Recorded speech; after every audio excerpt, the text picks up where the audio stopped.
देश में जल्द ही 5G दस्तक दे देगा। इसको लेकर टेलीकॉम मिनिस्ट्री ने उन तमाम कंपनियों को इस बात की मंजूरी दे दी है कि वो 5G का परीक्षण शुरू कर सकती हैं। दरअसल दूरसंचार विभाग ने रिलायंस जियो, भारती एयरटेल, वोडाफोन और MTNL जैसी कंपनियों को 5G के परीक्षण के लिए मंजूरी दे दी है। लेकिन एक खास बात इस खबर में वो ये है कि इस 5G तकनीक का जब परीक्षण होगा तो इसमें किसी भी तरह के चीनी तकनीक का उपयोग नहीं होगा।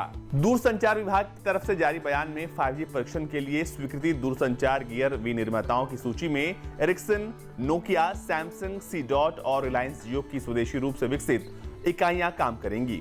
इसका मतलब ये है कि चीनी कंपनियां 5G परीक्षणों का हिस्सा नहीं होंगी। विभाग ने एक बयान में कहा है कि दूरसंचार विभाग ने 5G तकनीक के उपयोग के परीक्षण के लिए दूरसंचार सेवा देने वाली कंपनियों को अनुमति दे दी है।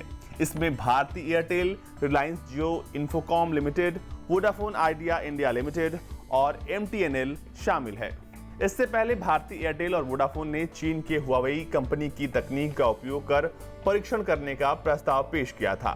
बाद में उन्होंने हालांकि अपने आवेदन में कहा कि 5G परीक्षण में वो चीन की किसी कंपनी की तकनीक का उपयोग नहीं करेगी। विभाग ने कहा है कि इन दूरसंचार सेवा प्रदाता कंपनियों ने एरिक्सन, नोकिया, सैमसंग और C-Dot जैसे मूल उपकरण विनिर्माताओं और टेक्नोलॉजी प्रदाताओं के साथ करार किया है, जबकि रिलायंस जियो इंफोकॉम लिमिटेड अपनी खुद की 5G तकनीक का उपयोग करके यह परीक्षण करेगी। दूरसंचार विभाग का यह कदम इस ओर इशारा करता है कि केंद्र सरकार चीनी कंपनियों को देश में होने वाले 5G परीक्षण में भाग लेने से साफ साफ रोक रही है।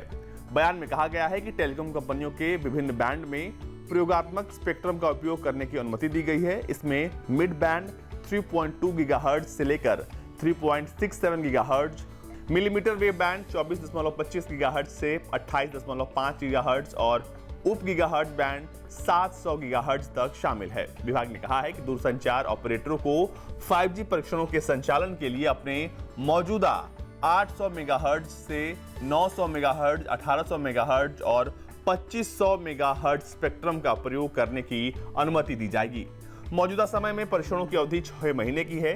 इसमें उपकरण की खरीद और स्थापना के लिए 2 महीने का समय दिया गया है।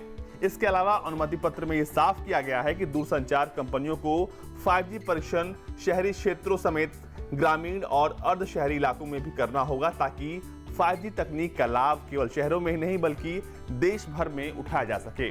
आमतौर पर हमने देखा है कि जब भी कोई नई तकनीक आती है तो सबसे पहले वो शहर में होती है, फिर धीरे धीरे समय बीतता जाता है, फिर वो गांव में पहुंचती है। यानी कि सबसे निचले पायदान पर वो जो सेवा है वो एक लंबे वक्त के बाद पहुंचती है। लेकिन इस बार इस बात को खास ध्यान में रखा गया है कि ऐसा ना हो कि सिर्फ शहर आगे जाएं, बल्कि गांव अर्ध शहरी जो क्षेत्र हैं वहां भी ये तकनीक जल्द से जल्द पहुंच सके।